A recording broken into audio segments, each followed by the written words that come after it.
Today is my son's graduation day. Syempre, nagpa-reband si mami.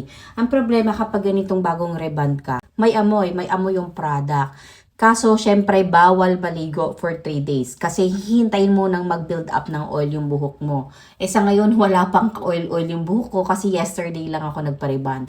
Ngayon, syempre, mabaho. Ang solusyon natin dyan, itong Beyond na dry shampoo. Ito kasi, mabango to. So, matatakpan niya yung amoy ng gamot. So, mag-a-apply tayo ngayon. Para at least kahit papaano, bumango-bango yung buhok ko. Maganda nga yung buhok ko, straight na straight, pero amoy gamot naman, halatang nagparibad. So, tatakpan natin yan nitong Beyond Dry Shampoo. Nga pala, syempre, nagluto tayo ng breakfast, no? Ang breakfast na niluto ko, fish, kasi yun yung favorite ng anak ko. Kaya, ayan, amoy fish din yung yung buhok ko. So, halo-halo na, amoy gamot ng reband, amoy gamot ng fish. Halo-halo na talaga.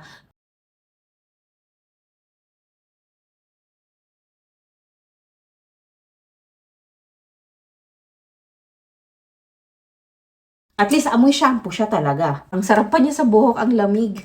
So, yan na siya. Ready na for graduation day. If you're looking for dry shampoo na mabango, tapos meron tong cooling effect yung violet nila, yan talaga mapi-freshen up niya yung buhok mo na para kang bagong ligo. Nako, i-check out mo na to. Lalo na ngayong summer, very must have